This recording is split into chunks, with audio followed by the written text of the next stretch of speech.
There. Hare Krishna, everyone. I will be reciting Bhishma Stuti, a part from Bhagavatam, Canto 1, Chapter 9, verse number 32 to 43.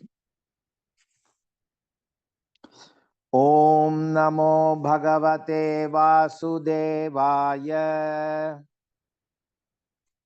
Iti Matirupakalpita Vitrushna Bhagavati Satvata Pungave Vibhumni Swasukham Upagate Kvachid Vihartum Prakritim Upeyushi Yadbhava Pravaha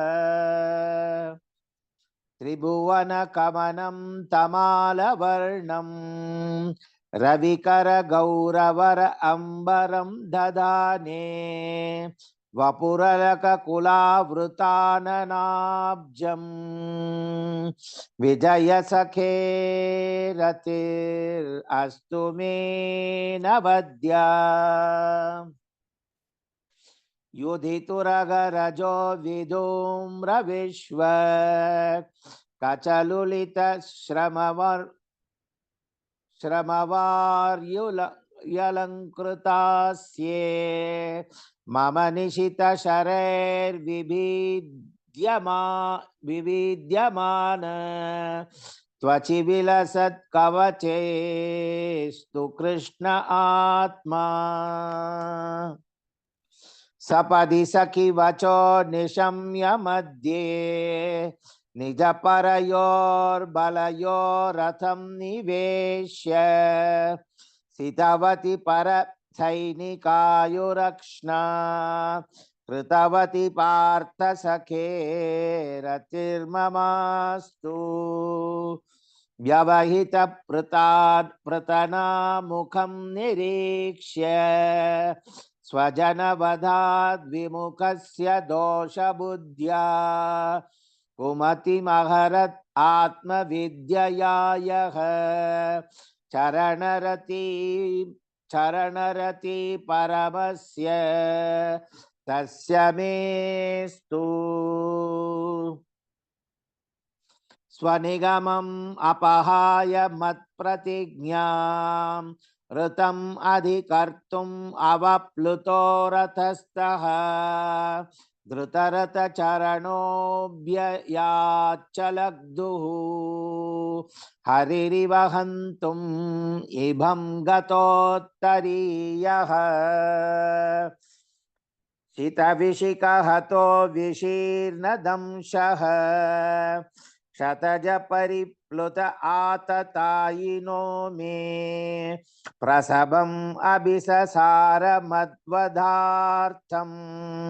Sabhavatu me Bhagavan Gatir Mukundaha Vijayarata Kutumba Atatotre Dhrutahaya Rashmini Tachriye Kshaniye Bhagavati Ratirastu me mumurshho Yam iha nirikshya hatagata swarupam Lalita gati vilasa valguhasa Pranaya nirikshana kalpitorumana Kritamanu kritavatya unmadandaha Prakriti magan kila yasya gopa vadvaha Munigana nrupavarya sankulentaha Sadasi yudhishthira rajasuya yesham Arghanam upapeda ikshaniyaha Mama drushi gochara yesha avir atma